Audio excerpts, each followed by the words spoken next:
I'm Brian Carpenter, host of Fresh Air at 5, a part of the Education Podcast Network, just like the show you're listening to now. Shows on the network are individually owned and opinions expressed may not reflect others. Find other interesting education podcasts at edupodcastnetwork.com. Hello, Empowered Principals. Welcome to episode 377. Welcome to the Empowered Principal Podcast, a not-so-typical educational resource that will teach you how to gain control of your career and get emotionally fit to lead your school and your life with joy by refining your most powerful tool, your mind. Here's your host, Certified Life Coach, Angela Kelly. Well, hello, my Empowered Principals. Happy Tuesday. Welcome to the podcast. It's good to be here with you today. So I'm recording this podcast in February, and so the energy and the message of this podcast may be a month old for your ears, but it is just as relevant in this present moment. You can take the content of this podcast episode and apply it anytime you feel like you are in a time of uncertainty. Because here's the deal, guys. We are living in times of great uncertainty. And with new leadership of any kind comes change. Now, some leaders ease into their new positions. So some leaders will approach a new leadership position by meeting people, initiating, building relationships, spending time connecting through seeking to understand people, getting to know them, to listen to their stories and their experiences and their perspectives. That's one approach to leadership. And other leaders will come in with their ideas and their plans and their agendas, and they will begin implementing those ideas and plans and agendas pretty immediately. And we've seen this happen. And that style, that approach to leadership focuses more on accomplishing the goal and making that vision a reality as quickly as possible, more than the experience of the leadership position and the experience of those you are leading and the change and impact on people around you. And I have my own personal opinions and belief systems. I'm not here to discuss politics, but I am here to discuss how empowered principals can navigate the impact of decisions and actions that are outside of our positional authority. Basically, what I'm saying is, we're not here to talk about politics. It doesn't matter politics. I'm observing leadership. I am a leadership coach. And as I observe leadership styles, I'm studying and watching and observing the approaches that people take, the outcomes that they create, the impact it has on themselves, on others, short-term impacts, long-term impacts. And as a leadership coach, I look at and read about and study and learn and try on many examples of leadership because it's my goal to not be a one-size-fits-all, to genuinely coach the human that's in front of me. That's why EPC, it's very detailed and personalized to the individuals who are in the group. So I have content, and then we coach on how to make that content customized to your approach, to your belief systems, to your values, to what you want to do, to what you don't want to do. We tweak it. But I learn other approaches, other perspectives from observing leaders in our communities, leaders in the public eye. And while any person's values and opinions and approaches can work, you have to discern for yourself the approach that works best for you.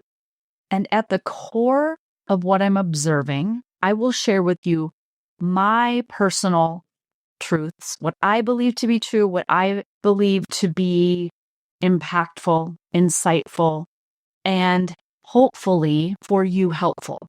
Because I am coaching person after person after person, school leader after school leader after school leader, who are very distressed, very concerned, very worried, very angry, very upset, lots of intense emotions around leadership and its impact on your school, your district, your community, your families, your students, your budgets, your staff, the supplies that you might have available to you, the resources available to you. Because of leadership outside of our control, it impacts the leadership that is within our control. So here's what I know to be true. The world is always going to be, always has, always will be in a state of change. Humans are always in a state of change. Every single day, every single hour, we are growing older. Our bodies are changing. Our bodies are developing. Children are developing. Adults are developing. We're still developing. We're still in the trajectory of human development between birth and death. That never stops. We are always in a state of change. The universe is in a state of change. The world is in a state of change. Everything, plants, nature. And yet, humans will say to other humans, we don't like change. Change is scary. Change is hard. Change is difficult.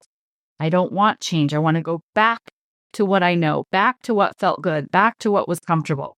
And I started thinking about change and what it means and why we are very uncomfortable with change, why we are uncomfortable with uncertainty, and during times of high levels of uncertainty, what's going on. And what I've noticed is that even though we intellectually understand that everything is changing and that everything has a beginning, middle, and end, we understand that at an intellectual level. The reason that we feel fear with change, from what I'm observing, is that we fear change when it comes quickly, when it is unexpected, when it's a spike. So in our lives, when we're little, we don't fear old age. We don't think about wrinkly skin or, our muscles maybe not being as strong or not being as fast or agile. We're not worried about that when we're 10 because that change happens so slow over decades of time. So when change is happening and it's happening very slowly, incrementally, very teeny tiny changes over the course of a lifetime, we acclimate to the change.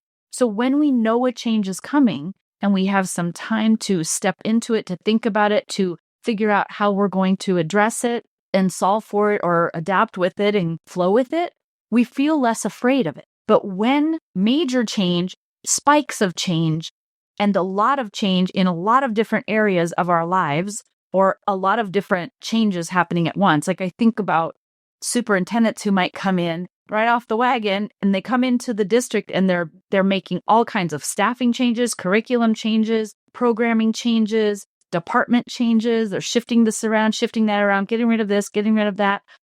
That kind of change that happens rapidly, unexpectedly, it spikes, it's all over the place, it's unpredictable, it feels a little chaotic. There's many changes happening at once and people aren't able to keep up and track kind of what's happening, why it's happening, what's expected of them, how they can adapt. When all of that feels like it's happening at once, that is when we freak out. So it's the spikes of change. When a lot of change happens at once, or it's unclear, it's not really articulated, there's like speculation of change, or there's little dribs and drabs of information where you're getting a piece here and a piece there, but the dots don't connect. So your brain, out of trying to create a sense of certainty, it will fill in the gaps. It will fill in the missing blanks. So it's like a Mad Lib. You get a little bit here and a little bit there, and like, wait, what does that even mean? And then your brain fills in the adjective. And then it fills in the noun, and it fills in the time, and it fills in the when, and it fills in the who. And all of a sudden, the story is like, oh my goodness, education is being canceled. The Department of Education is being canceled. We're being canceled. I'm going to lose out a job. What is going to happen to kids? What about these families?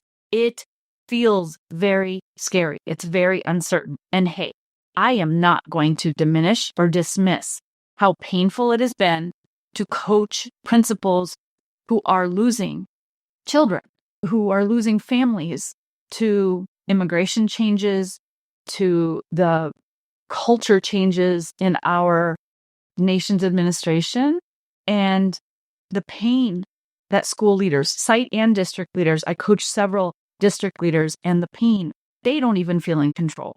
So site leaders just know, district leaders feel a sense of uncertainty too. This isn't a political conversation, you guys. This is a how do we navigate change when it's uncertain, when it's unpredictable, when it's spiked, when it feels a lot, when it feels like we can't keep up, when fear has taken over. And when the voice of fear slips into the driver's seat, when they scoot you out, they scoot out the voice of truth and they scoot in the voice of fear, and that's in the driver's seat, fear will go pedal to the metal. We try to keep up with the change. This is our reaction. We try to keep up. We try to understand it. We try to make sense of the confusion, but we try to manipulate the unpredictability. We try to force predictability. We try to understand something we can't understand. We try to manage the chaos that we didn't create.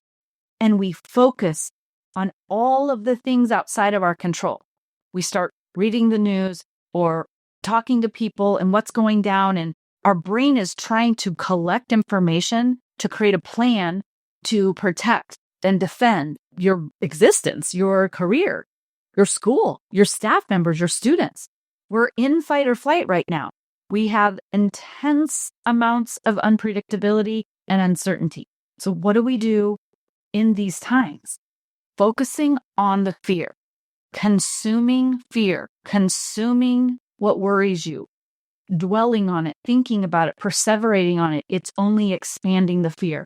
And what it does, it expands your fear, which expands your doubt, which expands your disempowerment. You feel helpless, out of control, no sense of understanding, a lack of purpose, a lack of vision, mission.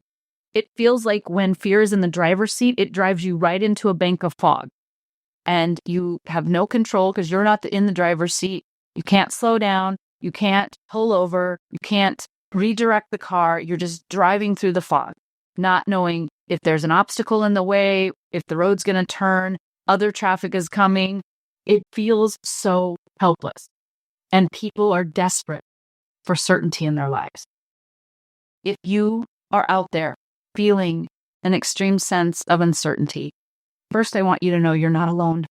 There are hundreds, if not thousands, if not tens of thousands, if not hundreds of thousands of educators, if not millions, who feel similarly.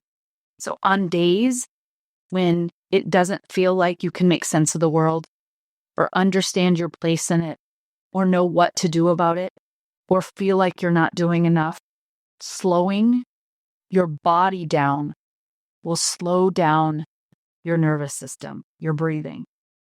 The urge when you are in fear is to go hyperspeed, to do more, to be more, to figure out more, to learn more, to hear more, to understand more, to talk more, to clean up more. We want to outrun the uncertainty. It feels like we're trying to outpace it so we can get back to certainty.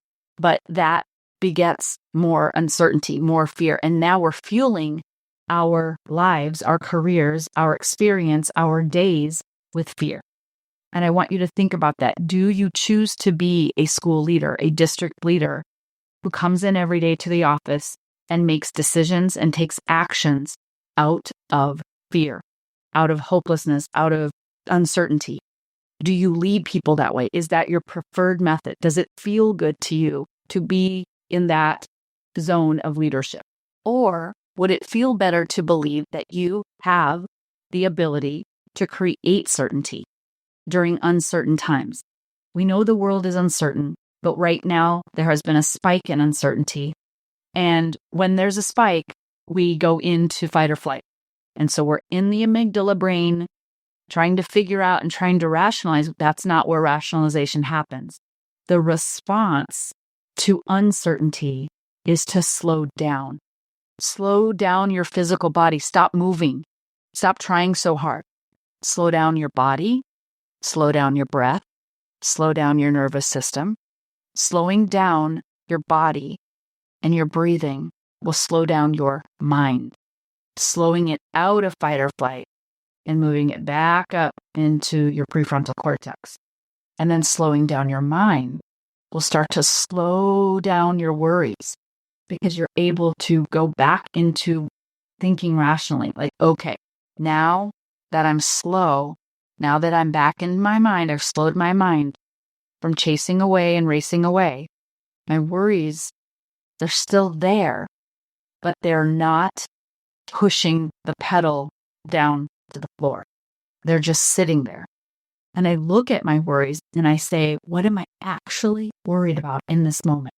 And you'll find that in that moment, you're worried about a future fear, an anticipated fear. But what about this? But what if that? But what if this? And that's where doubt will start to calm because you'll say, wait a minute, if this happens, then what? I don't know. But if you slow down the doubt, wait a minute, but if I did know, slowing down the doubt slows the confusion. And slowing down your confusion will speed up your clarity. It feels very counterintuitive when you need to go 1,000,000 miles an hour, so your brain tells you, to say stop, take 5-minute time out and sit and literally slow down your physical body, your breathing, let your nervous system catch up, and let your mind slow down, and let your worries come to the surface, but see them as separate. You'll see the worries and you'll feel the doubt of how you're going to handle it. And then the doubt will be quieted when you say, wait a minute, I'm not confused. And when you allow yourself to not be confused, what will I actually do? Let me answer the question. I don't want to stay in confusion. I don't want to stay in doubt. The quickest way to cut through confusion and doubt is to say, but if I did know, what would I actually do? Not spin out like, I don't know what I would do. Chicken with your head cut off running around. The sky is falling. What would I actually do? And just like that, you will snap back into alignment, back into awareness, back into alignment with the truth of who you are, with the faith in what you value, with the trust of where you are headed, no matter what, with the certainty of how you want to show up for you, and with the confidence that you are capable and that you can do this, even in the chaos of uncertainty. Because what's true at the bottom line, your truth, your ultimate truth, is that you will do what you need to do. And it will feel like the right thing to do. You will have clarity. You will drop confusion. You will drop doubt. You will drop worry when you know for certain that at the end of the day, you're going to have your own back. You're going to take care of the people you love. You're going to lead the school with the best of your intentions and with the most integrity you can. And you are going to lead during uncertain times, no matter what. I get it. It's very easy to get caught up in the overwhelm. The world is full of overwhelm, and it can snatch our attention with all of its unpredictability and chaos. And there's a little part of our brains that like that because it's exciting and it's curious and it's adventurous and it gives us this big rush of adrenaline and all this, whoa, dopamine, being in the loop. Be mindful of that. It's an addiction.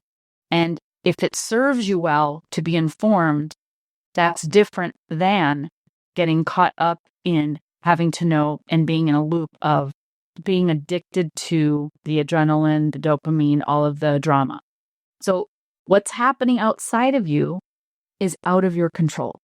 And we try so hard to control it. There's so much out of our control. Actually, it's astounding how much is out of our control. Everything but one. And the thing that will always be within our power is how we choose to lead ourselves. We will always have a power within us in how we lead ourselves, how we determine who we are and how we show up in the world, how we choose to experience our lives, both personally and professionally, how we decide to respond to circumstances that are not of our own doing, and how we respond to circumstances that are because of our own doing, taking ownership of how we respond to things that are outside of our ownership. not by jumping over into the other lane and trying to control, but by staying in our lane and doing our part with what feels aligned to who we are, to your identity, to your values, to what you believe in. Trust, safety, calm, peace, certainty, all of the things you want to feel are within your reach. So what do you have control over? You, your thoughts, your beliefs, what you value, how you feel about things, what you do in reaction to those things, the level of emotional regulation you have, the level of mental regulation that you have, where you prioritize your time, your attention, where you put your love into the world, where you put your light into the world. And you also have control over what brings you peace, calm, certainty, safety.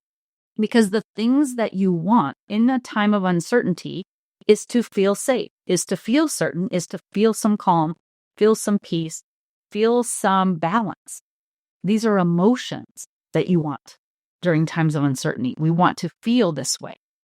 No matter what's going on around us, we can still feel that way. So when you want to feel grounded, aligned, safe, certain, redirect your attention back to thoughts that generate these emotions. Thoughts you actually believe, what you do know to be true, where you can say a thought out loud and say, yeah, I see the truth in that. I see where that's true. Thoughts that you probably aren't thinking on a regular basis, but when you say them or you write them down or you read them, you're like, oh yeah, that rings true for me. I do know what I would do in an emergency. I do know what I'm going to do if X happens or if Y happens. And I know at the end of the day, what I value most are my relationships with my loved ones, my staff, students, and community. I'll take the action. I'll do what I can. But half of my work is not in the doing of school leadership. It's in the being. It's in the identity of it. It's in the identity of I'm a calm, aligned leader who gets up and works from a place of integrity, a place of alignment, a place of truth, and a place of certainty. Even when the world is uncertain, there's some chaos out there. Don't dismiss how you feel. Acknowledge it. If you're angry, be angry. If you're sad, be sad. If you're frustrated, be frustrated. But if you're overwhelmed, be curious. You know, I'm not really sure how to end this podcast because I sense that the uncertainty of education will continue. I don't know that it's the worst thing that could happen. I think the institution of education has been riding on a very consistent train, maybe a little too consistent, for a very, very long time. And it has been wonderful to have such predictability as an educator, and we're equally frustrated by the consistency of inequalities. The consistency is equally infuriating. The consistency in our test scores, the consistency in who's an intervention and who's not, the consistency of behavior struggles, the consistency of teacher burnout, the consistency of turnover. There's a lot of consistency in education that we don't want. And so I invite you to do this work because we are in an era of inconsistency. And that change is going to bring about a wild ride, some of it good, some of it difficult, but we're here for it. We've got you in EPC. Come on in, join the movement. Change is inevitable, but we are riding the wave. Have a good week and take care of yourself. Talk soon.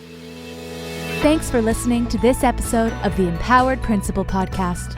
If you enjoyed this episode and want to learn more, please visit angelakellycoaching.com, where you can sign up for weekly updates and learn more about the tools that will help you become an emotionally fit school leader.